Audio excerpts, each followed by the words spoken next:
దేవుని వాక్యాన్ని మనం చదువుకుందాం. యెహెజ్కేలు గ్రంథం 22వ అధ్యాయం 30వ వచనాన్ని ఒకసారి మనం చదువుకుందాం.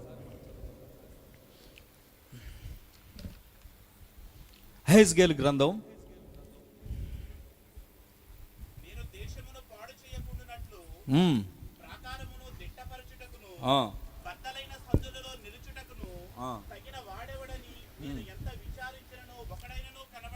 దేవునికి స్తోత్రం కలుగును గాక. హల్లెలూయా. బైబిల్ గ్రంథంలో ఉన్న అత్యంత ప్రాముఖ్యమైన శక్తివంతమైన వచనాల్లో ఇది కూడా ఒకటి. నేను దేశమును పాడు చేయకుండునట్లు ప్రాకారములను దిత్తపరచుటకును బండ సందుల్లో నిలబడుటకు తగిన వాడు ఎవడైనా కలడా అని నేను ఎంత విచారించినను ఒక్కడైనను నాకు కనబడలేదు అని చెప్పేసి సాక్షాత్తు సృష్టికర్త అయిన దేవుడు అంటూ ఉన్నాడండి. ఎవరిని గురించి అంటూ ఉన్నాడో తెలుసా? ఇజ్రాయేలు ప్రజలను గురించి అంటూ ఉన్నాడు.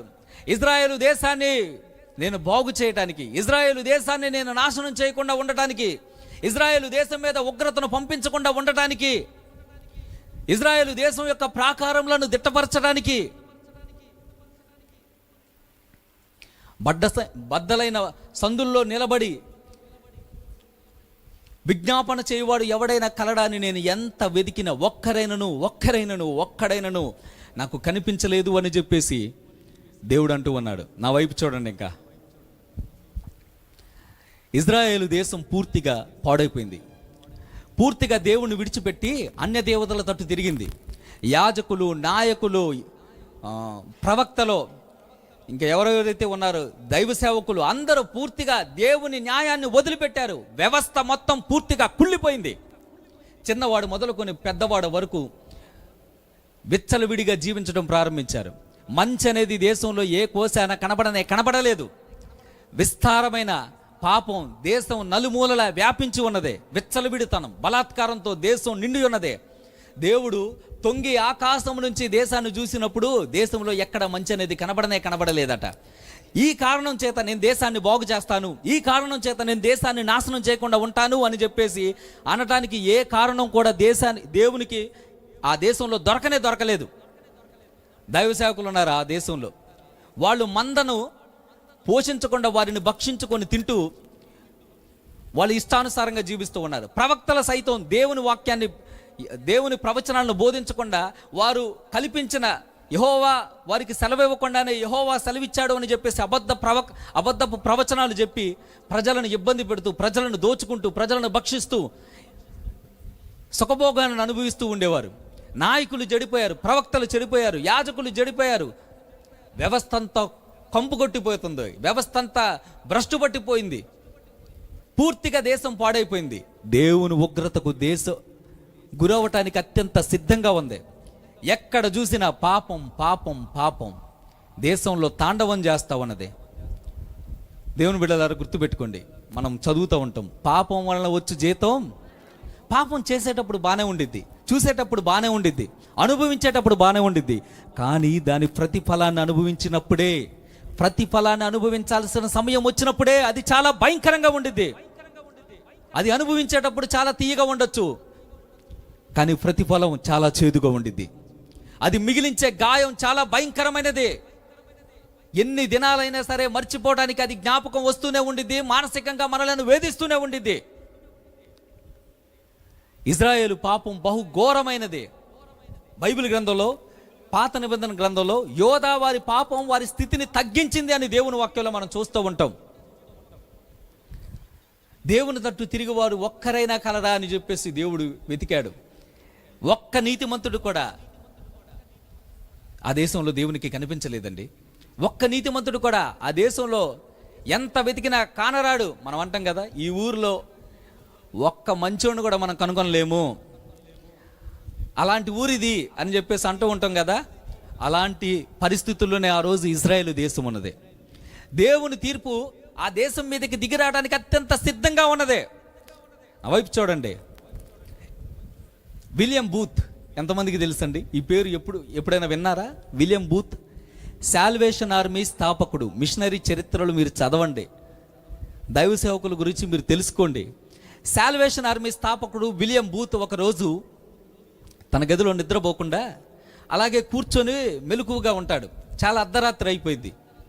తన కుమారుడు బ్రూమ్వెల్ తన తండ్రి గదిలో లైట్ వెలగడం చూసి పరిగెత్తుకుంటూ తన తండ్రి గదిలోనికి వస్తాడు. డాడీ డాడీ మీరు ఇంకా పడుకోలేదా అని చెప్పేసి వాళ్ళ నాన్న అడిగితే అంటాడు, నేను పడుకోలేదు నాన్న అని చెప్పేసి అంటాడు. చాలా టైం అయిపోతుంది కదా, ఎందుకు పడుకోలేదు అని చెప్పేసి ఆందోళనతో చూస్తూ ఉన్న తన కుమారుడి భుజాల మీద చెయ్యి వేసి విలియం బూత్ ఏమంటాడో తెలుసా? కంగారు పడద్దు, నాకు పడుకుంటే నాకు నిద్ర పట్టట్లేదు. ఏమైంది డాడీ అని చెప్పేసి అంటే, ఎలా నిద్రపోయాను? పడుకుంటే నా ప్రజల పాపాలే నాకు గుర్తొస్తూ ఉన్నాయి. అవి వారికి ఎంత కీడు కలుగజేస్తాయో, అవి వారికి ఎంత హాని కలుగజేస్తాయో వారికి తెలియట్లేదు కాబట్టి వారు మనశ్శాంతిగా పడుకున్నారు. అవి వారికి ఎంత హాని కలుగజేస్తాయో నాకు తెలుసు కాబట్టి నేను పడుకోలేకపోతున్నాను, నాకు నిద్ర పట్టట్లేదు, పడుకుంటే నాకు అవే గుర్తొస్తా ఉన్నాయి.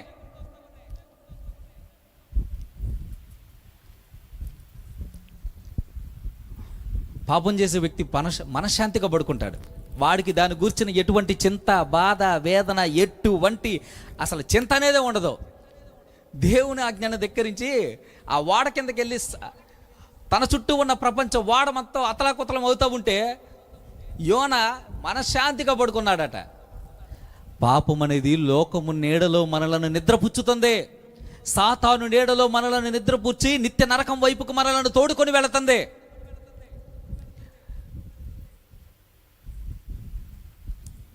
పాపం వలన వచ్చు జీతం మరణం. అది ఎడబాపు అనేది శాశ్వత కాలం ఉంటుందండి, శాశ్వత కాలం ఉంటుంది. అది చాలా భయంకరమైనది, అది చాలా భయంకరమైనది. ఈరోజు చాలామందికి వారి పాపాలను గురించిన చింత లేదు, హ్యాపీగా పడుకుంటున్నారు. దేవుని బిడ్డ, నీకు ఎలా నిద్ర పడుతుందో నాకు తెలియదు, కానీ కొంతమంది దైవ సేవకులకి, విశ్వాసులను చూస్తే నిద్ర పట్టదు. అయ్యో అయ్యో అయ్యో అయ్యో, ఎలా దేవునికి దూరంగా ఉండి వాళ్ళు అలా జీవిస్తూ ఉన్నారు.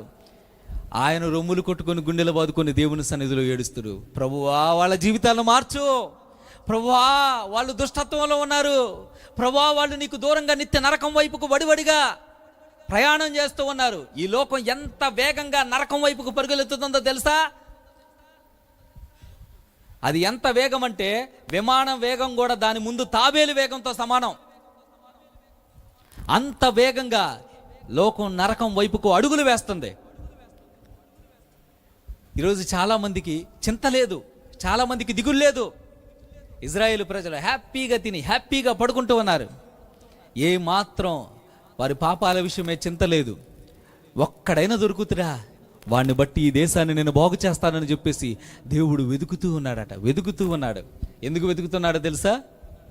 ప్రాకారములను దిట్టపరచడానికి, దేశాన్ని నాశనం చేయకుండా ఉండటానికి. ఎవరిని వెతుకుతున్నారట? మనం ముందుకెళ్దాం, 10 నా వాక్యాన్ని ముగిస్తాం. మనం ముందుకెళ్దాం చదువుకుందాం ఒకసారి. 22:30.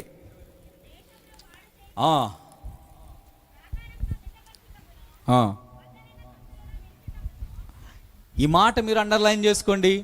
బద్దలైన సందుల్లో నిలబడటానికి దేవుడు వెతుకుతూ ఉన్నాడట. నా వైపు చూడండి. పురాతన కాలంలో దేశానికి ప్రాకారాలు ఉంటాయి. అవి చాలా ఎత్తైన ప్రాకారాలు ఉంటాయి. ఎవరైనా శత్రువులు ఆ దేశంలో అడుగు పెట్టాలంటే ముందు ఆ ప్రాకారములను దాటి ఆ దేశంలో అడుగు పెట్టాలి. ఎరుకో ప్రాకారాలు మనందరికీ తెలుసు కదా. మీరు సూపర్ బుక్ ఎప్పుడైనా చూసారా? సూపర్ బుక్ చూస్తారా? మీకు అలవాటు ఉందా సూపర్ బుక్? చిన్నపిల్లలు చూస్తారు. సూపర్ బుక్లోనే ఆ ఎరుకో గోడలు పగలగొట్టేటప్పుడు ఒక సీన్ ఉండిద్ది.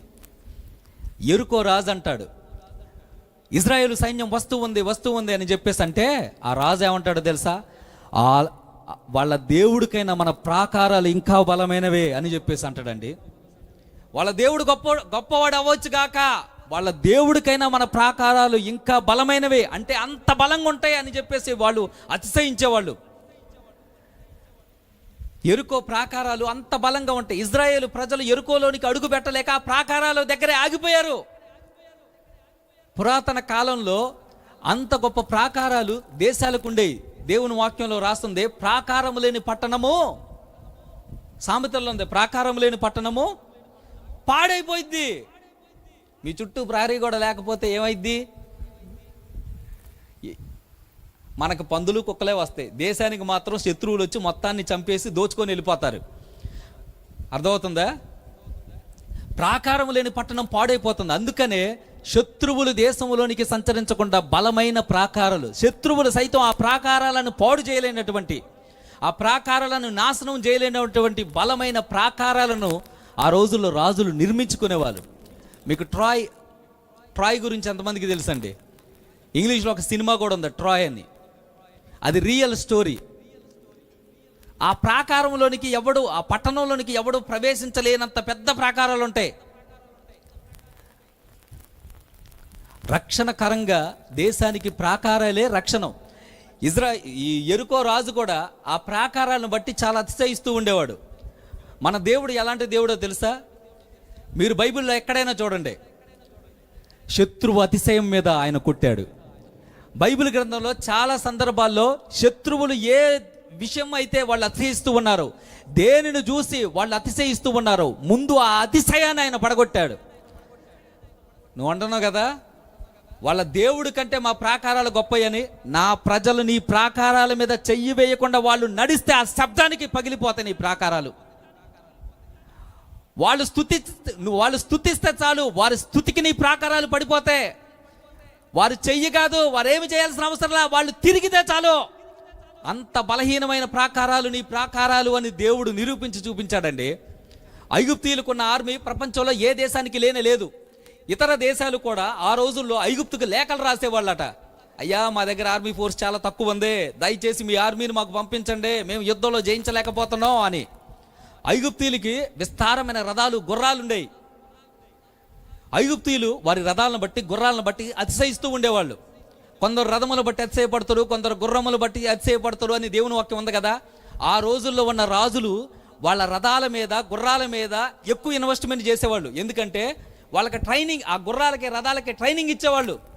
ఆ గుర్రాలకి ట్రైనింగ్ ఇచ్చేవాళ్ళు ఎందుకంటే అవి దాని విశేష బలం చేత యుద్ధంలో మమ్మల్ని తప్పించిద్ది అని చెప్పేసి ఇన్వెస్ట్మెంట్ మొత్తం గుర్రాల మీదే పెట్టేవాళ్ళు.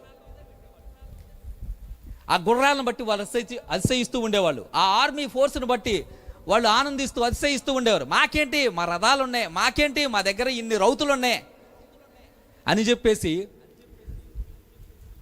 అతిశయిస్తూ ఉండేవాళ్ళు. పూర్వకాలంలో ఐగుప్తు కూడా అలాగే అతిశయించింది. ఐగుప్తుకి, సిరియాకున్న ఆర్మీ ఫోర్సు ప్రపంచంలో ఇంతకు ముందు బైబిల్ చరిత్రలో ఎవ్వరికి లేనలేవు. అంత గొప్ప ఆర్మీ ఫోర్స్ ఉంది, అన్ని గొప్ప రథాలు, గుర్రాలు ఉన్నాయి.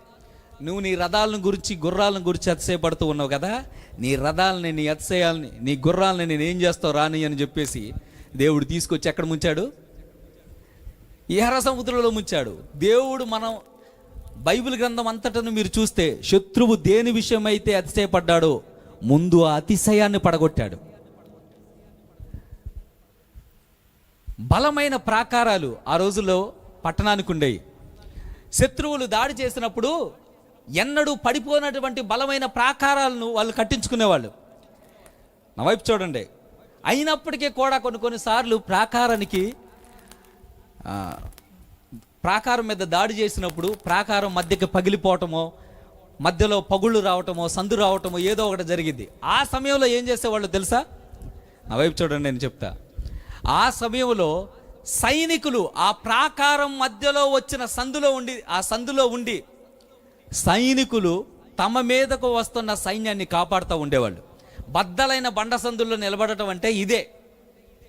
దేశ ప్రజలను రక్షించడానికి సైనికులు తమ ప్రాణాలకు తెగించి ఆ ప్రాకారం సందుల్లో నిలబడి దేశ ప్రజల పక్షమున శత్రువులతో పోరాడతారు. శత్రువులు వారి దేశంలోనికి సంచరించకుండా, వారి దేశంలో ప్రవేశించకుండా వారి రక్షణకరంగా వారు అడ్డుగా నిలబడతారండి. అది ప్రాకారం. బండ సందుల్లో నిలబడటం అంటే బైబిల్ ఆధ్యాత్మిక భాషలో ఏమని చెప్తుందో తెలుసా?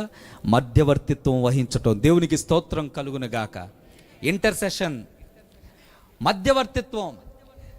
ఈ మధ్యవర్తిత్వం వహించున్న వ్యక్తి ఏం చేస్తాడో తెలుసా? ఆ బండ సందుల్లో నిలబడి అటు పక్క ఆ దేశంలో ఉన్న ప్రజలకు, ఇటు పక్క వీరి దగ్గరకు ఆ దేశ ప్రజలను చంపడానికి వస్తున్న శత్రువులకి మధ్య నిలబడి ఆ వ్యక్తి పోరాడుతూ ఉంటాడు. ఆ వ్యక్తి వారిని రక్షించడం కొరకు వీరితో పోరాడుతూ ఉంటాడు. ఆత్మీయ పరిభాషలో చెప్పాలంటే వారిని రక్షించడం కొరకు దురాత్మ సైన్య సమూహాలతో ఆ వ్యక్తి పోరాడుతూ ఉంటాడు. దేవునికి స్తోత్రం కలుగును గాక. హల్లెలూయా. బండ సందుల్లో నిలబడటం అంటే దేవుని తీర్పు వారి మీదకు రాకుండా, దేవుని ఉగ్రత వారి మీదకు రాకుండా ఆ వ్యక్తి తప్పిస్తాడు. దేవునికి స్తోత్రం. వారిని పశ్చాత్తాపంలోనికి నడిపించి నీతిగా వారిని నిలబడే విధంగా చేస్తాడు. దేవునికి స్తోత్రం కలుగునే గాక. హల్లెలూయా. అటువంటి ఒక వ్యక్తి కోసం దేవుడు వెతికాడటండి. ఇజ్రాయేలు దేశంలో ఒక్కడు ఆ సందులో నిలబడి నాకు మొర్ర పెట్టేవాడు ఒక్కడుంటే చాలు, వారిని నేను విడిపిస్తా, వారి దేశాన్ని నేను రక్షిస్తా అని చెప్పేసి ఎంత వెతికినా కూడా ఒక్కడు కూడా దేవునికి దొరకలేడు. ఒక్కడున్నా చాలు దేవుడు బ్రతికిస్తాడు. మన దేవుడు మనం నాశనం అయిపోవాలని మనం నాశనం అయిపోవాలని కోరుకునే వ్యక్తి కాదు. మన పాపాలతోనే మనల్ని నశింపజేయాలని చూసే స్వభావం ఆయనకి ఎంత మాత్రము లేనే లేదు. ఆయన తీర్పుకు ముందు ఆయన కనికరం ఎన్నడూ ఉంటుంది. దేవునికి స్తోత్రం కలుగును గాక. ఎవరి మీదైనా దేవుని తీర్పు దిగే ముందు ఎవరైనా ఉన్నారా నీతిమంతులని ఎదురు చూస్తూ ఉంటాడు నా తండ్రి. వారిని బట్టైనా సరే వీరిని నేను విడిపిస్తా, వారిని బట్టైనా సరే వీరిని నేను కనికరిస్తా, వారిని బట్టైనా సరే వీరి జీవితాలను నేను మారుస్తా, వీరిని తప్పిస్తా ఈ ఉపద్రవం నుంచి అని ఆయన ఎదురు చూస్తూ ఉంటాడు. అబ్రహామును బట్టి లోతు కుటుంబాన్ని ఏ విధంగా అయితే రక్షించాడో అటువంటి నీతిమంతుల కోసం ఆయన ఎప్పుడు కూడా ఎదురు చూస్తూనే ఉన్నాడు. దేవునికి స్తోత్రం కలుగును గాక. హల్లెలూయా. దేవుని వాక్యాన్ని ఒకసారి మనం చదువుకుందాం. కీర్తన గ్రంథం 106 కీర్తన 22-23 వచనాలు మనం చదువుకుని ముందుకెళ్దాం. ఎర్ర సముద్రమునద్ద భయం పుట్టించు కార్యములు జరిగించిన తమ రక్షకుడైన యెహోవాను వారు మరిచిపోయిరి. చదవండి బ్రదర్.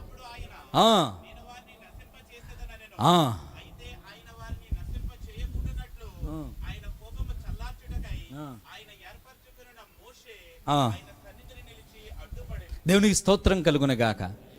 ఇజ్రాయేలు ప్రజల గురించి దేవుడు ఇక్కడ 126 కీర్తన 127 కీర్తన మీరు ఇంటికి వెళ్ళి చదువుకోండి, చాలా అద్భుతంగా ఉంటాయి. ఇజ్రాయేలు ప్రయాణాన్ని దేవుడు దావీదు ద్వారా 2 కీర్తనలో చాలా అద్భుతంగా వర్ణించాడు. అక్కడ మనం చదువుకున్నాం, ఎర్ర సముద్రము దగ్గర భయం పుట్టించిన కార్యములు చేసిన తమ దేవుడైన తమ రక్షకుడైన యెహోవాను వారు మర్చిపోయారు. నా వైపు చూడండి. మీరు ఎప్పుడైనా దేవుని శక్తిని కల్లారా చూసారా? ఇజ్రాయేలు ప్రజలు ఇన్నిసార్లు చూశారు. మనం ప్రార్థన చేస్తే రోగం తగ్గితే మనం దేవుణ్ణి నమ్ముతున్నాం. మనం ప్రార్థన చేస్తే మన కడుపు నొప్పి పోతే దేవుణ్ణి నమ్ముతున్నాం. మనం అప్పులు తీరిపోతే దేవుణ్ణి నమ్ముతున్నాం. వారు దేవుని శక్తిని కల్లారా చూశారు. ఎర్ర సముద్రం 2 పాయలుగా చీల్చబడటం, 6 నెలల వారు నడవటం వారు చూశారు. వారు శత్రువుల్ని ఆ ఎర్ర సముద్రంలో ముంచివేయటం వారు చూశారు. అన్ని చూసిన వారు తమ రక్షకుడైన యెహోవాను వారు ఇన్ని చూసి ఎలా మర్చిపోవాల్సి అనిపించిందో నాకైతే అర్థం కాలేదండి. ఐగుప్తులో భయంకరమైన కార్యాలు వారు దేవుని కార్యాలు చూశారు. అంత మాత్రమే కాదు, అరణ్య మార్గంలో ఎన్నో అద్భుతాలు వారు చూశారు. ఆకాశం తెరవబట్టం చూశారు. శత్రువులు ఎక్కడెక్కడికే భూమి చీల్చి దేవుని మీద సనిగిన వాళ్ళు భూమిలోకి కూరుకుపోవడం చూశారు. అన్ని చూసిన వాళ్ళు తమ రక్షకుడైన యెహోవాను వారు మర్చిపోయారు. సాధారణంగా మనం మర్చిపోతూ ఉంటాం, మనకు గుర్తుండదు. అన్నీ మర్చిపోతే బాగానే ఉంటుంది. మనకు విలువైన వస్తువులు మర్చిపోయినా బాగానే ఉంటుంది, కానీ మన దేవుణ్ణి మర్చిపోతేనే అసలైన ప్రమాదం ఉంటుంది. ఒక భక్తుడు ప్రార్థన చేశాడు, నువ్వు అన్నీ ఇచ్చావు కదా, అన్నీ ఇచ్చిన దేవా కృతజ్ఞత కలిగిన హృదయం కూడా ఇవ్వు అని చెప్పేసి ప్రార్థన చేశారు. తమ దేవుడైన యెహోవాను మర్చిపోయినప్పుడు వాడు ఆయనను శోధించినప్పుడు ఆయన ఉగ్రత వారి మీదకి దిగిరావాలని చెప్పేసి అనుకున్నదండి. ఇజ్రాయేలు ప్రజలు ఎన్నిసార్లు దేవుని మర్చిపోయారో. వారిని ఐగుప్తులో నుంచి విడిపించి అరణ్య మార్గంలో దేవుడు నడిపించాడు. ఎందుకు వారిని అరణ్య మార్గంలో నడిపించాడంటే దాంట్లో చాలా కారణాలు ఉన్నాయి. అందులో ఒక కారణం ఏంటంటే ఆ అరణ్య మార్గంలో దేవుడు వారిని శోధించాలి అంటే వారిని పరిశోధించాలని నడిపిస్తే వీళ్ళేం చేశారు తెలుసా? దేవుని టెస్ట్ చేయటం ప్రారంభించారు. దేవుడు వారిని టెస్ట్ చేద్దాం అనుకుంటే వీళ్ళు దేవుని టెస్ట్ చేయటం ప్రారంభించారండి. వీళ్ళు లోబడనల్లని ప్రజలు, వీళ్ళు ఉగ్రతకు పాత్రులని చెప్పేసి దేవుడు తన ఉగ్రతను వీరి మీద కుమ్మరించాలి అనుకున్న సమయంలో ఒక వ్యక్తి బండ సందుల్లో నిలబడ్డాడు. ఒక వ్యక్తి అడ్డుపోయాడు. ఒక్కసారిగా దేవుని ఉగ్రత వారి మీదకి దిగి రావాలనుకున్న సమయంలో నేనున్నాను అని చెప్పేసి వాళ్ళందరినీ కౌగిలించుకున్నాడు. దేవునికి స్తోత్రం కలుగును గాక. ఆ వ్యక్తి మోషే. దేవునికి స్తోత్రం. హల్లెలూయా.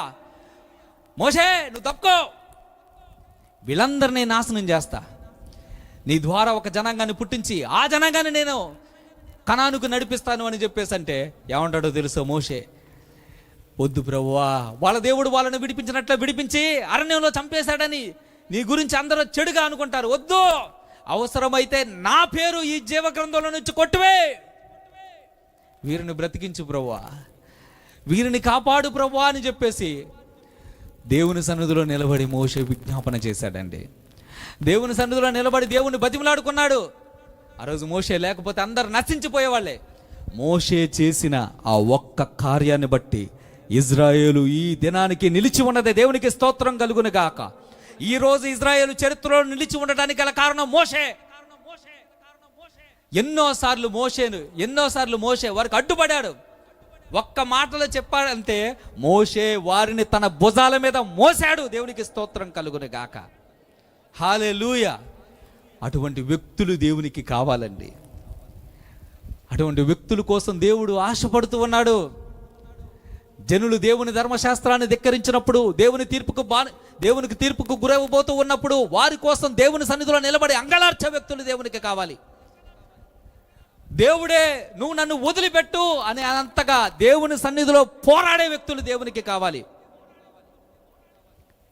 దేవునికి స్తోత్రం కలుగును గాక. మోషే బండ సందుల్లో నిలబడే అనుభవం కలిగిన వ్యక్తి. చార్ల్స్ విన్నీ ఎంతమందికి తెలుసు? ఎప్పుడైనా విన్నారా ఈ పేరు? అమెరికా దేశంలో రెండవ గొప్ప ఉజ్జీవాన్ని రగిలించాడు. సెకండ్ గ్రేట్ అవేకనింగ్ అని చెప్పేసి అన్నారు దాన్ని. కేవలం 4 సంవత్సరాల్లో 6 లక్షల మంది ప్రజలను క్రీస్తు కొరకు సంపాదించాడు. దేవునికి స్తోత్రం కలుగును గాక. ఎంతమందినే? 6 లక్షల మంది ప్రజలను క్రీస్తు కొరకు సంపాదించాడు. చార్ల్స్ విన్నీ ఇంకా అక్కడ ఉంటే, చార్ల్స్ విన్నీ ఎక్కడో ఒక 10 కిలోమీటర్ల దూరంలో ఇక్కడ ఉన్నోళ్ళు పశ్చాత్తాపడేవాళ్ళు అండి. ఏమైందో ఏంటో తెలియదు, ఆయన మీటింగులకు వచ్చిన ప్రతి ఒక్క వ్యక్తి పశ్చాత్తాపంతో గిలగిల కొట్టుకొని ఏడ్చి వాళ్ళు దేవుని వైపు తిప్పబడేంత వరకు వాళ్ళు ఊరుకునే వాళ్ళు కాదు, నిద్ర ఉండేది కాదు. ఒకరోజు ఒక వ్యక్తి చార్ల్స్ 1824 సంవత్సరంలోనే అమెరికా దేశంలో ఇవాన్స్ మిల్స్ అనే ఒక గ్రామం ఉంది. ఆ గ్రామంలో 30 సంవత్సరాలు ఉన్న ఒక యవనస్తుడు నిలబడి దేవుని వాక్యాన్ని బోధిస్తూ ఉన్నాడు. ఆ యవనస్తుడు చెప్పే మాటలు వినటానికి విస్తారమైన జనం వచ్చారు. ఆ రోజు ఒక స్త్రీ కూడా వచ్చి వాక్యం విని రక్షించబడి ఇంటికి వెళ్ళింది. మరలా సాయంత్రం కూడుకుండిద్ది రండి అని చెప్పేసి అన్నాడు. విస్తారమైన ప్రజలు, ఆ ఊరే అక్కడికి వచ్చేసింది.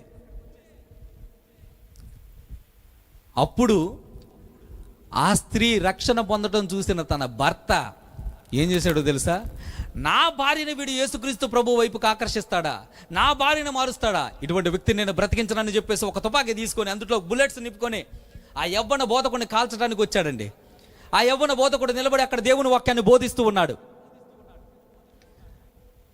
పిస్టల్ గురిపెట్టి కాల్చాలని చూసే లోపు ఒక్కసారిగా దబ్బుని కింద పడిపోయాడు. అయ్యో నేను నరకంలోనికి దిగిపోతున్నాను అని కేక వేసి గిలగిల కొట్టుకున్నాడు. వాడిని మోసుకొని ఇంటికి తీసుకెళ్తే ఆ రాత్రి వాడికి నిద్ర పట్ల రాత్రంతా దేవుని సన్నిధిలో ప్రార్థన చేస్తూనే ఉన్నాడు. దేవునికి స్తోత్రం కలుగును గాక. ఉదయాన్నే లేచి చెట్ల మధ్యకు నిలబడి ఆ యవ్వన బోధకుని చంపి హంతకుడు అవ్వాల్సిన ఆ వ్యక్తి యేసుక్రీస్తు ప్రభుని విశ్వసించి క్రైస్తవుడిగా మారాడు.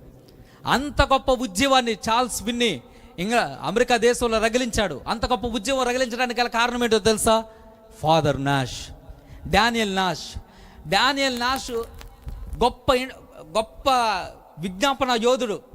చార్ల్స్ విన్నీ దేవుని వాక్యాన్ని ప్రజల ముందు నిలబడితే ఫాదర్ నాష్ చార్ల్స్ విన్నీ రాకముందే ఒంటరిగా చీకటి గదిలో కూర్చొని ఎన్నో రోజులు దేవుని సన్నిధిలో ఏడ్చేవాడు.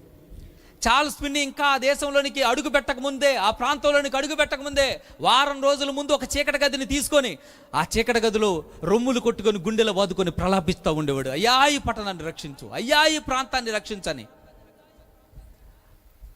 ఎంతగా మొరపెట్టేవాడంటే శరీరం ఉనికిపోయేది.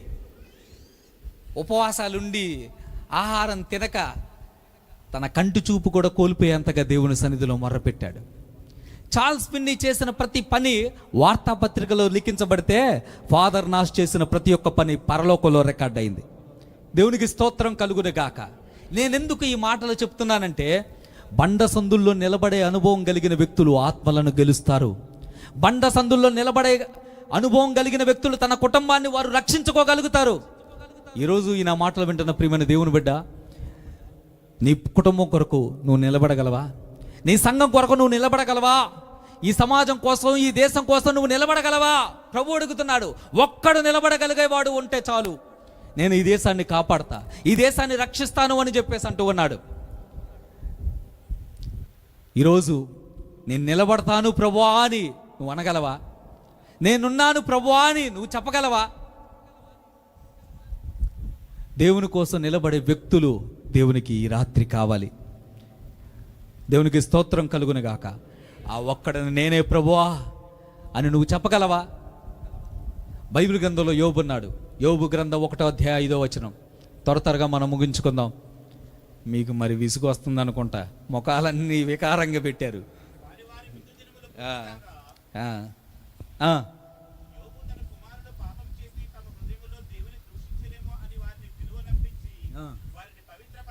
దేవునికి స్తోత్రం. హల్లెలూయా. యోబు అరుణోదయమున లేచి తన బిడ్డల కోసం ప్రార్థన చేసేవాడండి. తన బిడ్డల కోసం నిలబడేవాడు యోబు. తన బిడ్డల పక్షమున దేవునికి విజ్ఞాపన చేసేవాడు. తన బిడ్డల పక్షమున దేవునికి మొర్ర పెట్టేవాడు. ఇంక నువ్వు చాలా చీకటిగా ఉన్నప్పుడే, ఈ ఎవ్వరూ లేవకమునిపే తన బిడ్డల కోసం దేవుని సన్నిధిలో లేచి ధూపం వేసేవాడు. మీలో ఎంతమంది మీ బిడ్డల కోసం మీరు కన్నీరు గార్చి మొరపెడుతూ ఉన్నారు? మీలో ఎంతమంది మీ బిడ్డల కోసం నిలబడగలుగుతూ ఉన్నారు?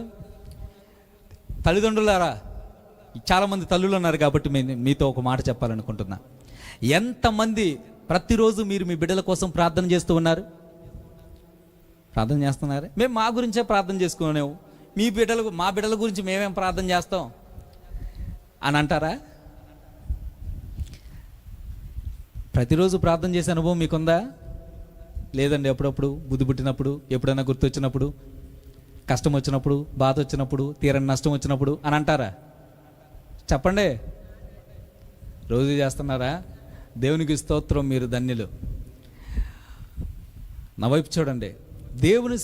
దేవుని చేతుల్లో బలంగా వాడబడిన గొప్ప గొప్ప దైవ సేవకుడు వెనక ఒక చీకటి గదిలో ఒంటరిగా మోకాళ్ళ మీద కూర్చొని తన బిడ్డల కోసం ప్రార్థన చేసే ఒక తల్లిని తప్పకుండా చూస్తాం. ప్రార్థించే ఒక తల్లి శక్తిని అంచనా వేయటం అసాధ్యం. నేను చాలామందిని అడుగుతా, సిస్టర్ ఏం చేస్తున్నారు అని చెప్పేసి అంటే, కొంతమంది చెప్తారు టీవీ చూస్తున్నారని, కొంతమంది చెప్తారు ముచ్చట్లు పెట్టుకో. మీ సైడ్ ఎలా ఉంటుందో మాకు తెలియదులే, కానీ సాయంత్రం అయితే చాలు, సాయంత్రం ఇంకా అవుతూ ఉందన్న సమయంలోనే కూర్చుంటారు. ఎక్కడ? టీవీల దగ్గర కాదు, రోడ్ల మీద. టీవీల దగ్గర ఆ రోజులు ఎప్పుడో పోయినాయి. ఇప్పుడు రోడ్ల మీదకి వచ్చారు ప్రజలు. టీవీలని దాటి రోడ్ల మీదకి వచ్చారు. గంటల ముచ్చట్లు.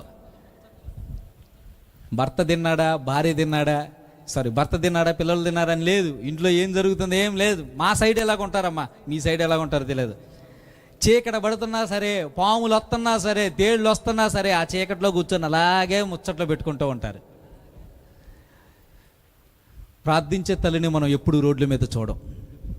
ప్రార్థించే తల్లి స్వరం ఎప్పుడు రోడ్ల మీద వినపడదో, తన స్వరం ప్రార్థనా గదిలోనే వినపడుతుంది. దేవునికి స్తోత్రం కలుగును గాక. హల్లెలూయా. నేను అంటే గొప్పగా చెప్పడం కాదు, కానీ నాకు పెళ్ళి అయి 4 ఏళ్ళు అవుతుంది. ఈ 4 ఏళ్ళు మా పాస్టర్ అమ్మ ఎప్పుడు రోడ్ల మీదకి వచ్చి తన స్వరాన్ని వినిపించలా. తనకు తెలిసింది ఒకటే, ప్రార్థన చేసుకోవటం, వాక్యం చెప్పటం, పరిచయం చేయటం. ఇదే తనకు తెలిసింది. ఎప్పుడు తనకేమి తెలియదు. దేవునికి స్తోత్రం కలుగును గాక. హల్లెలూయా. ప్రార్థించే తల్లి ఉండటం బిడ్డలకు గొప్ప ఆశీర్వాదకరం అండి. అప్పుడప్పుడు నేను అడుగుతా, ఏం చేస్తుంది సిస్టర్ అంటే, ఆమె ప్రార్థన చేసుకుంటుందిలే అని చెప్పేసి తేలిగ్గా అంటారు. ఆమె ప్రార్థన చేయట్లా, భవిష్యత్ తరాల కోసం తన బిడ్డలను సిద్ధపరుస్తుంది.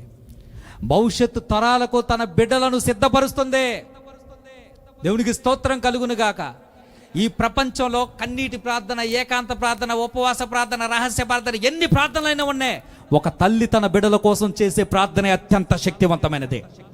ఒక తల్లి తన బిడ్డల కోసం కార్చే కన్నీరే అత్యంత శక్తివంతమైనది. హల్లెలూయా. ఎంతమంది మీ బిడ్డల కోసం మీరు దేవుని సన్నిధిలో ధూపం వేస్తున్నారు? యోబు అరుణోదయం లేచి తన బిడ్డల కోసం నిలబడేవాడండి. దేవుని సన్నిధిలో మొర్ర పెట్టేవాడు. ప్రభువా, నా బిడ్డలు నీ నుంచి తప్పిపోకుండా, వారు పాపంలో పడిపోకుండా నీ నిత్య మార్గంలో, రాజ్య మార్గంలో నిలబడలాగున యోబు తన కుటుంబం పక్షమున నిలబడ్డాడు. మనం మన కుటుంబాన్ని అన్ని రకాలుగా పోషిస్తాం, అన్ని రకాలుగా సంరక్షిస్తాం, అన్ని రకాలుగా వారి కోసం మనం నిలబడదాం. కానీ మనం ఆధ్యాత్మికంగా వారికి ఏ స్థాయిలో మనం వారి పక్షాన నిలబడుతున్నాం, ఆత్మీయంగా మన కుటుంబం పక్షంలో మనం ఏ స్థాయిలో నిలబడుతున్నాం, మన బిడ్డల లోకం వైపుకు వెళ్లకుండా, పాపం వైపుకు వెళ్లకుండా పరిశుద్ధతలో నడిపించే విషయంలో ఏ స్థాయిలో మనం వారి కోసం నిలబడుతున్నాం, ఏ స్థాయిలో వారి కోసం మనం ప్రయాసపడుతున్నాం, ఒక్కసారి మనల్ని మనం పరిశీలించుకోవాల్సిన అవసరత ఎంతో ఉన్నదే. నా బిడ్డలు పాపం చేస్తారేమో, నా బిడ్డలు దేవునికి దూరం అయిపోతారేమో, లోకంలో కలిసిపోతారేమో, ఎందుకు పనికి రాకుండా పోతారేమోనని ఎవరూ లేవకముందే లేచేవాడట. వినబడుతుందా మీ స్వరం ఉదయకాలంలో దేవుని సన్నిధిలో?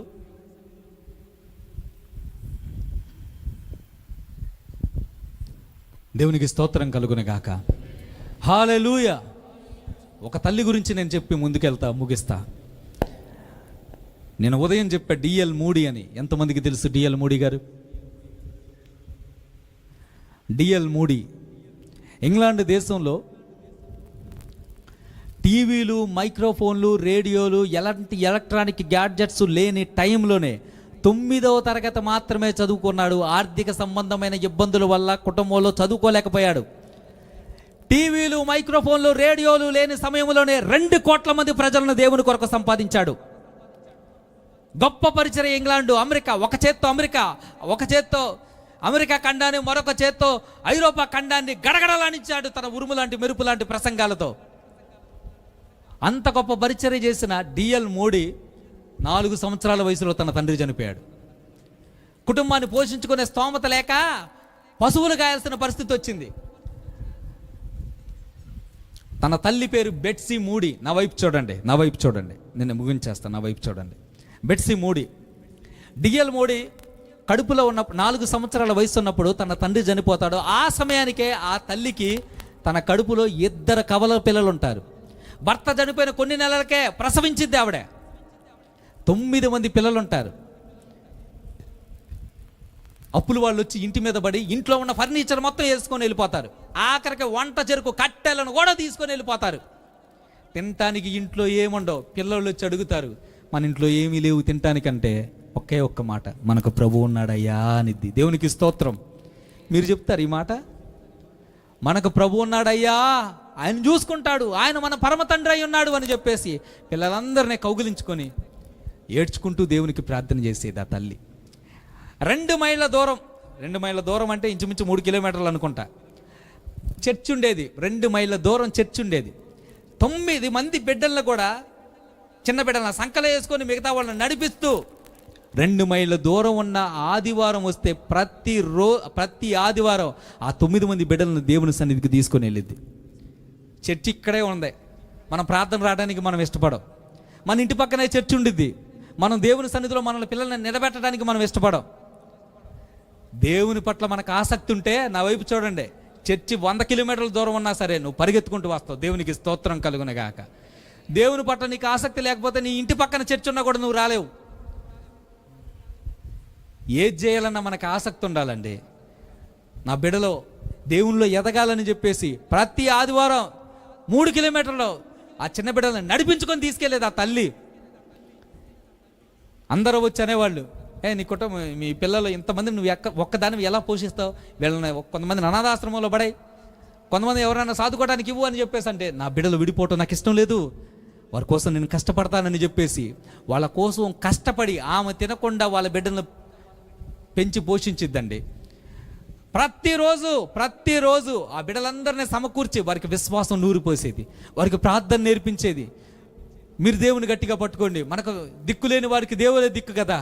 దేవుడు మిమ్మల్ని బలపరుస్తాడు, దేవుడు మిమ్మల్ని ఉద్ధరిస్తాడు, మంచి భవిష్యత్తును మీకు ఇస్తాడు, మీరు దేవుని గట్టిగా పట్టుకోండి అని చెప్పేసి అంటే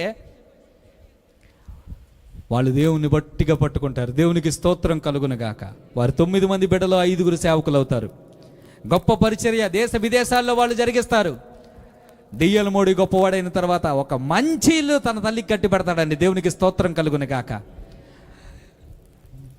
చికాగో దేశంలో అమెరికాలో చికాగో పట్టణంలో moody institute of Bible college ఉండిద్ది. డిఎల్ మోడీ దాన్ని స్థాపించాడు. ఈరోజు నా మాటలు వింటున్న ప్రియమైన దేవుని బిడ్డ, నువ్వు గనక నీ బిడ్డలకు దేవుణ్ణి అందించగలిగితే నీ బిడ్డలు ఈ ప్రపంచాన్ని ఆశీర్వదిస్తారు. నీ బిడ్డలు ఈ ప్రపంచానికి ఆశీర్వాదకరంగా ఉంటారు. నువ్వు గనక దేవుని సన్నిధిలోని గనక నీ బిడ్డలను తీసుకొని రాగలిగితే, నీ బిడ్డల కోసం నువ్వు నిలబడగలిగితే, వారి భవిష్యత్తు కోసం నువ్వు నిలబడగలిగితే, వారు భవిష్యత్ తరాలను దేవుని కోసం ప్రభావితం చేస్తారు. దేవునికి స్తోత్రం కలుగును గాక. బిడ్డల్ని మీరు నిర్లక్ష్యం చేయొద్దండి. బిడ్డలను చిన్న చూపు చూడొద్దు. బిడ్డలను పట్టించుకోకుండా గాలికి వదిలేయొద్దు. చాలామంది తల్లిదండ్రులు ఈరోజు బిడ్డలు వదిలేస్తున్నారు, వాళ్ళు చెడిపోతున్నారు. అమెరికా దేశంలో మీకు తెలుసో తెలియదో 10 సంవత్సరాలు కూడా వాడికి నిండో ఆడి డ్రగ్స్కి బానిస అయిపోతారు. అమెరికా దేశంలో 95% పిల్లలు చెడిపోవడానికి గల కారణం వారి తల్లిదండ్రులే అని చెప్పేసి సర్వేలు వెల్లడిపరిచేయండి. తల్లిదండ్రులు చక్కగా ఉండరు, వాళ్ళ బిడ్డలు పాడైపోవడానికి గల కారణం చిన్న వయసులోనే వాళ్ళు హంతకులు అవుతున్నారు, డ్రగ్స్కు బానిసై జీవితాలను చాలిస్తున్నారు. కారణం ఏంటంటే వాళ్ళని కానీ వదిలేస్తారంటే వాళ్ళని పట్టించుకోరు. ఎందుకు దేవుడు మనకు బిడ్డలను ఇచ్చాడో తెలుసా? భవిష్యత్ తరాలను దృష్టిలో పెట్టుకొని దేవుడు మనకు బిడ్డలను ఇచ్చాడు. మన కోసం కాదు, మన బిడ్డల్ని, ఇతరుల కోసం మన బిడ్డల్ని. దేవునికి స్తోత్రం కలుగును గాక. తన కోసం మన బిడ్డల్ని పెంచమని మనకు బిడ్డలను ఇచ్చాడండి. దేవునికి స్తోత్రం కలుగును గాక. యోబు వలె మనం మన బిడ్డల కోసం నిలబడవలసిన అవసరత ఉందే. మండ సందుల్లో నిలబడి వారి కోసం అంగలార్చవలసిన అవసరత ఉందే. దేవునికి స్తోత్రం కలుగును గాక. అటువంటి ఆత్మీయ స్థితిలోనికి మనం రావాలండి. దేవుడు అంటూ ఉన్నాడు, బద్దలైన బంద సందుల్లో నిలబడి వాడు ఒక్కడైనా కలరాన్ని నేను ఎదురు చూశా. కీర్తన 14:2 ఒకసారి మనం చదువుకొని ముందుకెళ్దాం. కీర్తన 14:2. దేవుడు ఎతుకుతూ ఉన్నాడు. ఎవరైనా సరే నన్ను వెతుకుతారా, ఎవరైనా సరే నా వైపు చూస్తారా అని చెప్పేసి ఇజ్రాయేలు ప్రజలను వెతికాడు. ఒక్కడ కూడా దేవుణ్ణి వెతికే వాళ్ళు కనబడలేదు.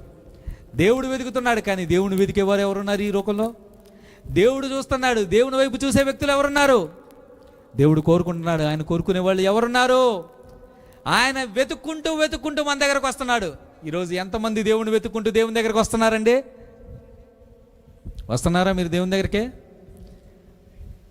చెప్పండి, వస్తున్నారా? ఏమో నిద్రపోతున్నామండి అని అంటున్నారా? వివేకం కలిగి దేవుని వెతుకువారు కలరేమనని దేవుడు ఎదురు చూస్తూ ఉన్నాడట. మన దేవుడు నిత్య అన్వేషకుడు అండి. ఆయన నిత్యము మనల్ని వెతుకుతాడు. ఈ భూమి మీద నువ్వు ఎక్కడున్నా సరే ఆయన నిన్ను వెతుక్కుంటూ వస్తాడు. ఆయన కనుదృష్టి నుంచి మనం తప్పించబడటం అసాధ్యం. ఆయన చేతుల్లో నుంచి మనం తప్పించబడటం అసాధ్యం. ఎంత దూరంలో ఉన్నా సరే నిన్ను చేరుకోలేని కురచైన చేతులు ఆయనకు లేవు. నిన్ను చేర్చుకోలేనంత కఠినమైన హృదయం ఆయనది ఎంత మాత్రము కానే కాదు. ఒక్కడు దొరికితే చాలు, ఒక్క నాయకుడు దొరికితే చాలు, ఒక్క ప్రార్థనా పరుడు దొరికితే చాలు, నేను ఈ దేశాన్ని బాగు చేస్తా, నేను ఈ పట్టణాన్ని పాడు చేయకుండా ఉంటా, నేను ఈ గ్రామాన్ని దీవిస్తా. దేవుని బిడ్డ, నేనున్నా ప్రభా నా గ్రామంలో నువ్వు చెప్పగలుగుతావా? నేనున్నా ప్రభా ఈ సంఘంలో, నన్ను బట్టి ఈ సంఘాన్ని దీవించు, నన్ను బట్టి నా దేశాన్ని దీవించు, నన్ను బట్టి నా చుట్టుపక్కల ప్రాంతాన్ని దీవించు. నేను నిలబడతా. ఎంత కష్టమైనా, ఎంత భారమైనా, ఎంత ఇబ్బంది అయినా, ఎలాంటి పరిస్థితులు ఎదురైనా, ఆఖరికి రక్తం చిందించాల్సి వచ్చినా సరే నేను నిలబడతాని. మీలో ఎంతమంది చెప్పగలరు? దేవుడు ఎదురు చూస్తూ ఉన్నాడు. చాలా నాకు దుఃఖం కలిగించింది ఈ వాక్యం చదివినప్పుడు. దేవుడు నిరాశతో ఈ వాక్యాన్ని ముగిస్తూ ఉన్నాడు. ఎంత వెతికినా నాకు ఒక్కడైనను కనబడలేదు. వెతికి వెతికి వెతికి వెతికి ప్రతిఫలం దక్కకపోతే మనం ఏమంటాం?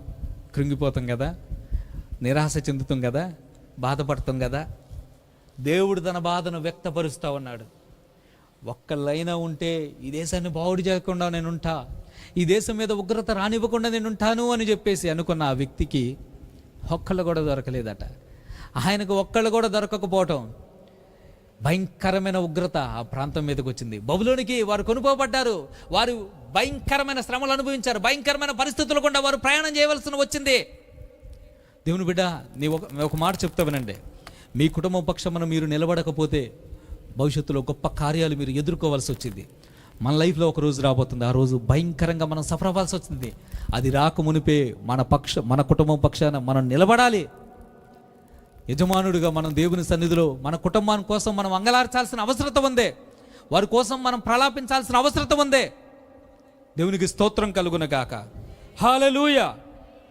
బిల్లీ గ్రహం ఎంతమందికి తెలుసు? బిల్లీ గ్రహం తెలుసా? ఇది కూడా తెలియదు అంటారా? బిల్లీ గ్రహం రక్షణ పొందినప్పుడు బైబిల్ కాలేజీలో చదువుకునే సమయంలో 10 మంది ఫ్రెండ్స్ ఉండేవాళ్ళు బిల్లీ గ్రహానికి. వీళ్ళు 10 మంది ఫ్రెండ్స్ కూడా తీర్మానం చేసుకునేవాళ్ళు, ఒక టీమ్గా ఉండేవాళ్ళు. వాళ్ళు 10 మంది కలిసి దేవుని పరిచర్య ఘనంగా చేయాలని చెప్పేసి వాళ్ళు ఆశపడి ఇంట్రెస్ట్తో పరిచర్యలోనికి వస్తారు. ఆ 10 మందిలో చాలామంది వెనక్కి తిరిగి వెళ్ళిపోతారు, నాస్తికత్వం వైపుకు వెళ్ళిపోతారు. 2 మిగులుతారు. బిల్లీ గ్రహం తన స్నేహితుడు ఒకడు, ఇద్దరు మిగులుతారు. ఒకరోజు తన స్నేహితుడు బిల్లీ గ్రహం దగ్గరకు వచ్చి, ప్రభువుని విశ్వసించకపోతే మనుషుల్ని నరకాల్లోనికి పడేస్తాడు కదా మన దేవుడు, నరకంలో పడవేసే ఆ కఠినమైన దేవుడు నాకు అవసరం లేదు, నాస్తికత్వమే నాకు కావాలని చెప్పేసి దేవుని వదిలిపెట్టేసి నాస్తికత్వం వైపుకి వెళ్ళిపోతాడండి. ఈ మాట బిల్లీ గ్రహాన్ని కుంగదీసిద్ది. అందరూ వెళ్ళిపోయారు, ఒక్కడే మిగిలిపోయాడు బిల్లీ గ్రహం. అందరూ వెళ్ళిపోయాడు, ఒక్కడే మిగిలిపోయాడు బిల్లీ గ్రహం. విపరీతమైన ఎమోషనల్ డౌట్స్ బిల్లీ గ్రహం గారికి వస్తూ ఉంటే ఆ శోధనను జయించడానికి బిల్లీ గ్రహం గొప్ప పోరాటమే చేస్తాడండి. రాత్రులు అడవుల్లోకి పోయి ఏడుస్తూ ఉంటాడు, ప్రభువా నీ కొరకు నిలబడే శక్తి నాకు ఇవ్వండి, ఎన్నెన్నో ఎమోషనల్ డౌట్స్ నాకు వస్తున్నాయి, వీటిని జయించలేకపోతున్నా, ప్రభువా నాకు సహాయం చేయి అని చెప్పేసి, నువ్వు ఉన్నావో లేదో అని నాకు అనేకమైన డౌట్స్ వస్తున్నాయి, నా ఫ్రెండ్స్ అనేకమైన డౌట్స్తో వాళ్ళు నిన్ను వదిలిపెట్టేసి వెళ్ళిపోయాడు, నేను ఒక్కడనే మిగిలిపోయా అని చెప్పేసి అర్ధరాత్రులు వెళ్ళిపోయి గట్టిగా కేకలేసేవాడు బిల్లీ గ్రహం గారు. అడవులోకి వెళ్ళిపోయి కేకలేసేవాడు చీకట్లో. ఒకరోజు ఇలాగ కేకలేసుకుంటూ ఉంటే, ఏదేమైనా కానీ నా దేవుడు ఉన్నాడని నేను నమ్ముతా, నేను విశ్వసిస్తా, ప్రభువా నేను నీ కోసం నిలబడుతున్నా, నువ్వు నాకు సహాయం చేయని చెప్పేసి ఆ రోజు తీర్మానం చేసుకుంటే తాను మరణించే సమయానికి 10 కోట్ల మంది ప్రజలను దేవుని వైపుకు తిప్పి మరణిస్తాడు. గట్టిగా చప్పట్లు కొట్టి దేవుని నామమున మహిమపడతాం. ఒక్కడు నిలబడితే 10 కోట్ల మంది ఆశీర్వదించబడ్డారు. ఒక్కడు నిలబడితే 10 కోట్ల మంది లబ్ధి పొందారు. బండ సందుల్లో ఒక్కడు నిలబడగలిగితే దేవుని బిడ్డ, దేవుడు నీ జీవితంలోనే కాదు భవిష్యత్తులో కూడా గొప్ప కార్యాలు ఆయన జరిగించడానికి సిద్ధంగా ఉన్నాడు. చిన్న మంద మినిస్ట్రీస్ నుంచి పెద్ద వ్యక్తులు లేచుదురు గాక. చిన్న మంద మినిస్ట్రీ కాదు, ఇది పెద్ద మందగా మారును గాక. ప్రపంచ దేశాలను ఇది ఆకర్షించే మందవును గాక. దేవునికి స్తోత్రం కలుగును గాక. అటువంటి వ్యక్తులు ఇక్కడ నుంచి లేవాలని చెప్పేసి దేవుడు ఆశిస్తూ ఉన్నాడండి. అటువంటి వ్యక్తుల్లో మనం ఉండాలని చెప్పేసి దేవుడు ఆశిస్తూ ఉన్నాడు. ఆ బద్దలైన బంధసందుల్లోనికి నిలబడి నా పక్షమున నా శత్రువులతో పోరాడే వ్యక్తులు కావాలి, నా జనం పక్షమున శత్రువులతో యుద్ధం చేసే వ్యక్తులు కావాలని చెప్పేసి సైనికుల కోసం దేవుడు ఎంత వెతికినా ఒక్కడ కూడా దేవునికి కనబడలేదు. నిరాశతో ఆయన ఆ వచనాన్ని ముగించాడు. ఈరోజు ప్రభు నిన్ను అడుగుతూ ఉన్నాడు, నా కోసం నువ్వు నిలబడతావా? సరిగ్గా 2000 సంవత్సరాల క్రితం ఒక వ్యక్తి నిలబడ్డాడు. మనందరి పక్షాన ఒక వ్యక్తి నిలబడ్డాడండి. మనకి దేవునికి మధ్య ఏర్పడిన ఒక పెద్ద అగాధములో ఆయన ఒక్కడే వచ్చి నిలబడ్డాడు. ఆ అగాధాన్ని పూడ్చడానికి బద్దలైన ఆ బండ సందుల్లో నిలబడి నీ కోసం నా కోసం ఆయన ఒక్కడే దేవుని సన్నిధిలో విజ్ఞాపన చేశాడు. మధ్యవర్తిత్వం ఆయన వహించాడు. ఆయనే ప్రభు అయిన యేసుక్రీస్తు. దేవునికి స్తోత్రం కలుగును గాక. ఈ లోకంలో గొప్ప గొప్ప నాయకులు ఉన్నారు, కానీ మరణాన్ని ఓడించి, పాపాన్ని జయించి, సమాధిని గెలిచి, మనకు నిత్య జీవితాన్ని ఇచ్చిన ఏకైక వ్యక్తి ప్రభు అయిన యేసు. ఆయన మాత్రమే మోక్షానికి మార్గం. ఆయన ఒక్కడే, వేరొకరు లేరు. ఆయన ఒక్కడే మనుషులకు దేవునికి మధ్యవర్తి. దేవునికి మనకు మధ్య ఏర్పడిన ఆ పెద్ద అగాధాన్ని ఆయన తన శిలువ మరణము ద్వారా పూడ్చివేశాడు. ఆ రోజు దేవునికి ఎవరు దొరకల. పాత నిబంధన గ్రంథంలో, యెహెజ్కేలు గ్రంథంలో దేవుడు ఎంతో వెతికాడు, ఒక్కడ కనబడితే చాలు అని చెప్పేసి. కానీ కొత్త నిబంధనలో ఒక వ్యక్తి దొరికాడు దేవునికి. సమస్త మానవాళి కోసం విజ్ఞాపన చేయటానికి, సమస్త మానవాళి మీదకు వస్తున్న ఉగ్రతను తప్పించడానికి, సమస్త మానవాళిని దేవుని చేతుల్లోనికి తీసుకొనటానికి ఒక వ్యక్తి వచ్చి నిలబడ్డాడు. ఆయన శిలువ ద్వారా సంధి చేశాడు. ఆ శిలువ ద్వారా ఆ అగాధాన్ని పూడ్చివేశాడు. సర్వలోక పాప పరిహారార్థమై ఆయన తన ప్రాణాన్ని అర్పించాడు. సమస్త మానవాళి పక్షమున అంధకార శక్తులతో, మరణపు దోతలతో ఆయన పోరాడాడు. ఆయన అగాధాన్ని పూడ్చివేశాడు. దేవునికి స్తోత్రం కలుగునగాక. హల్లెలూయా. ఇప్పుడు మరలా ఆయన అంటున్నాడు, నా కోసం నువ్వు నిలబడగలుగుతావా? ఆయన సమస్తాన్ని పూడ్చివేసి ఒకే ఒక్క మాట అడుగుతున్నారు, నా కోసం నువ్వు నిలబడగలుగుతావా? నా కోసం నువ్వు నిలబడగలుగుతావా? నేను నా వర్తమానాన్ని ముగిస్తున్నా. దేవుని బిడ్డ, నా వైపు చూడు. ఒక్క మాట చెప్పేసి నేను ముగించేస్తా. ఒకే ఒక్క జీవితం, అది కూడా త్వరగా గతించిపోతూ ఉన్నది. దేవుని కోసం చేసినదే మనకు చివరి ఒక నిలిచిపోయేది. ఒకే ఒక్క జీవితం, అది కూడా త్వరగా గతించిపోతూ ఉంది. దేవుని విశ్వసించలా, దేవుని యొద్దకు రాలా, దేవుని తట్టు తిరగలా, ఏది దేవుని కోసం చేయలా. సమయం అంతా వృధా చేసుకున్నాం. మొన్న ఎవడో యూట్యూబ్లో పెట్టాడు, ఫేస్బుక్లో పెట్టా, మళ్ళీ పుడతామా ఏంటి? తింటాం, తాగుతాం, సుఖించడం, ఏదైనా చేద్దాం. ఉన్నది ఒకే ఒక్క జనం. మళ్ళీ పుడతామా ఏంటి? ఎంజాయ్ చేయడానికి. మళ్ళీ పుడతామా ఏంటి? సుఖించడానికి. మళ్ళా పుడతామా ఏంటి? పుట్టాం కాబట్టి తిందాం, తాగుదాం, ఎంజాయ్ చేద్దాం. పుట్టాం కాబట్టి ఇష్టం వచ్చినట్లు జీవిద్దాం. కానీ గుర్తుపెట్టుకో, దేవుని కోసం ఏదైతే చేస్తామో అదే నిలిచిపోయింది. దేవునికి స్తోత్రం కలుగునుగాక. దేవుని కోసం నువ్వు పరిచర్లో, సంఘంలో పరిచర్య చేస్తున్నావా? అది నీకు నిలిచిపోయేది. సేవకుడికి నువ్వు సహకరిస్తున్నావా? అది నీకు నిలిచిపోయేది. అది శాశ్వత కాలం నీకు ఉండేది. నువ్వు దాన్ని భారంగా భావించొద్దు, అది నీకు బాధ్యతగా భావించు. పరిచర్యలో నువ్వు సపోర్ట్ చేస్తున్నావా? అది నీకు నిలిచిపోయేది. నువ్వు దాన్ని భారంగా భావించొద్దు, నువ్వు దాన్ని కాలదన్నొద్దు. ఆ అవకాశం నీకు వచ్చినప్పుడు అది గొప్ప భాగ్యముగా ఎంచుకో. నిత్యత్వంలో నీకు నిలిచిపోయేది అదే. దాన్ని బట్టి నువ్వు రివార్డు పొందబోతున్నావు. దేవునికి స్తోత్రం కలుగునుగాక. సేవకుడి పక్షాన్ని నువ్వు నిలబడబోతున్నావు, అది నీకు నిలిచిపోయేది. ఏమనుకుంటున్నావు? ఈయనకు సహకరిస్తే ఈయన ఎదిగిపోతాడు, మేము ఎట్లాగే ఉంటామని చెప్పేసి నువ్వు అనుకున్నావు అట్లాగే ఉంటావు. ఎలాగైనా అని ఎదుగుతుడు. దేవునికి స్తోత్రం కలుగునుగాక. హల్లెలూయా. త్వరగా గతించిపోతూ ఉన్నది, త్వరగా అయిపోతూ ఉన్నది. దేవుడు ఎదురు చూసి నీకోసమే ఎదురు చూసి నిరాశతో ఆయన వచనాన్ని ముగించినట్లే ఈరోజు నిరాశతో నీ ప్రభువుని నువ్వు ఒక్కడే ఆపి నీ ఇష్టానుసారంగా నువ్వు తిరుగుతావా? ఒకసారి నిన్ను నువ్వు పరిశీలించుకో. నీ గురించి నేను ఒక చిన్న ప్రార్థన చేయాలన్నా అనుకుంటున్నా. ఒకసారి లేచి నిలబడు ప్రియమైన సహోదరుడా, లేచి నిలబడు.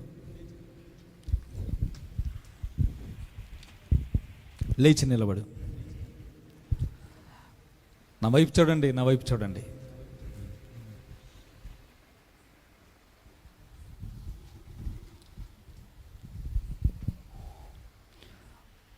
ఒకే ఒక్కడు. గుంపుల కోసం దేవుడు వెతకట్లేదండి. మన దేవుడు గుంపులకు కాదు. మన దేవుడు మనకు వ్యక్తిగత దేవుడు. దేవునికి స్తోత్రం కలుగునగాక. హల్లెలూయా. గుంపులను సిద్ధపరచడానికి ఆయన వ్యక్తిగతమైన వ్యక్తులను ఆయన ఉపయోగించుకున్నాడు. వ్యక్తిగతమైన వ్యక్తులను ఆయన వాడుకున్నాడు.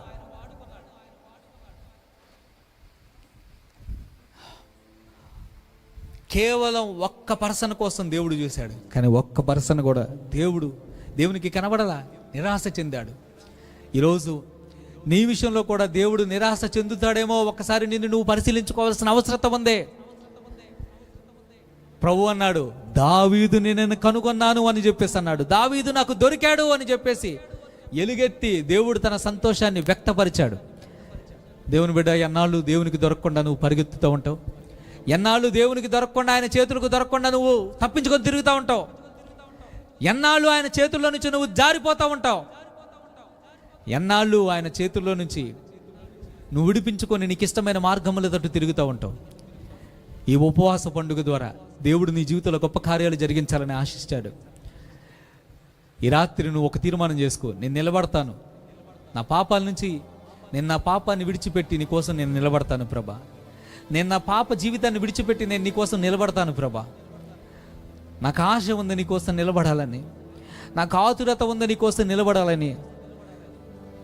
లోకాన్ని విడిచిపెట్టేసి, క్షణికమైన వాటిని వదిలిపెట్టేసి, అల్పకాల పాప భోగములను విడిచిపెట్టి దేవుని సన్నిధి కోసం, దేవుని సైన్యం కోసం, దేవుని ప్రజల కోసం మోషే నిలబడినట్లు దేవుని బిడ్డ ఈరోజు నువ్వు దేవుని కోసం నిలబడగలుగుతావా? దేవుని బిడ్డ ఈరోజు నువ్వు దేవుని కోసం నిలబడగలుగుతావా? ప్రార్థన చేద్దాం, ప్రార్థన చేద్దాం, ప్రార్థన చేద్దాం. Praise the lord. అందరూ కూడా కలిసి ప్రార్థన చేద్దాం. ఈ సమయంలో రెండు చేతులు జోడించి, ప్రభా నీ పక్షంగా నేను నిలబడతాను ప్రభా, నీ కొరకు ఆశగొని ఉన్నాయనయ్యా, నన్ను అనేకులకు మాదిరిగా ఉంచయ్యా, నా కుటుంబానికి, సమాజానికి, గ్రామానికి మాదిరిగా ఉంచు ప్రభని దేవుని సందులో ప్రార్థన చేద్దాం. ఈ సమయంలో ప్రార్థన చేద్దాం. ఈ సమయంలో ప్రతి ఒక్కరూ ఒక తీర్మానం చేసుకుని ఈ స్థలం నుంచి నువ్వు వెళ్ళాలి. ఈ రాత్రి ఒక తీర్మానం చేసుకో ప్రియమైన సహోదరి, సహోదరుడా, నేను నీ మందిరంలో నిలబడతా నీ కోసం, నేను నీ సన్నిధిలో సంఘములో నిలబడతా నీ కోసం, నేను నీ సమాజం ముందు నీ కోసం నిలబడతా.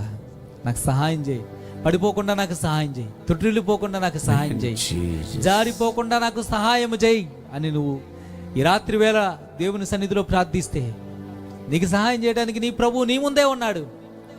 నీ ప్రభువు నీ పక్షమునున్నాడు. ఆయన నీ తండ్రి అయి ఉన్నాడు. ఆయన నిన్ను అర్థం చేసుకునే దేవుడై ఉన్నాడు. ఏ స్థితిలో నువ్వు జారిపోయావో, పడిపోయావో, ఆయనకు నువ్వు దూరం అయిపోయావో ఆయనకు అన్నీ తెలుసు. నీ కోసం ఎదురు చూస్తూ ఉన్నాడు, మరలా నువ్వు తిరిగి వస్తావేమోనని, మరలా నిన్ను చేర్చుకోవాలని తన చేతులు చాచి ఉంచాడు, తన చేతులు చాచి ఉంచాడు. ఈ రాత్రి నువ్వు యేసు యొద్దకు రావాలి సహోదరి. ఆయన కోసం నువ్వు నిలబడాలి, ఆయన పక్షమున నువ్వు ఉండాలి. సహోదరి, నువ్వు దేవుని చేతుల్లో నుంచి జారిపోవటం అది దేవునికి ఇష్టం లేదు. నీ ఆధ్యాత్మిక జీవితం ఈ దినము కట్టబడాలంటే, స్థిరపరచబడాలి. ఒక నూతనమైన వ్యక్తిగా ఈ ఉపవాస కూడికల ద్వారా నువ్వు మారిపోవాలి. మునుపున్న దానికంటే ఒక శక్తివంతమైన వ్యక్తిగా, మునుపున్న దానికంటే ఒక బలమైన వ్యక్తిగా ఈరోజు నువ్వు మారాలని దేవుడు ఆశిస్తూ ఉన్నాడు. నిన్ను నిలబెట్టాలని, ఈ గ్రామంలో నిన్ను నిలబెట్టాలని ప్రభు ఆశిస్తూ ఉన్నాడు. జనములకు వెలుగుగా నిన్ను మార్చాలని ఆయన ఆశిస్తూ ఉన్నాడు. ప్రతి వారు కూడా ప్రార్థన చేయాలి. నోరు తెరిచి దేవునికి ప్రార్థన చేద్దాం. ఎలుగెత్తి దేవునికి మొర్ర పెడదాం, విజ్ఞాపన చేద్దాం. నా కుటుంబం కోసం నేను నిలబడతా, నా సంఘం కోసం నేను నిలబడతా, నా సమాజం కోసం, నా ఊరు కోసం నేను నిలబడతా. దేవా, నన్ను జ్ఞాపకము చేసుకో, నాకు శక్తినివ్వు నిలబడుటకు. పడిపోకుండా నీ కృపను అనుగ్రహింపచేయి, జారిపోకుండా నీ బలమును అనుగ్రహింపచేయమని ప్రార్థన చేద్దాం. ఈరోజు నీ సమయాన్ని నువ్వు దేవునికి ఇవ్వగలిగితే, నీ జ్ఞానాన్ని, నీ బలాన్ని, నీకున్న సమస్తాన్ని దేవుని చేతుల్లో నువ్వు పెట్టగలిగితే ఉద్యోగం నీతోనే ప్రారంభమైద్ది. ఉద్యోగం నీతోనే ప్రారంభమైద్ది.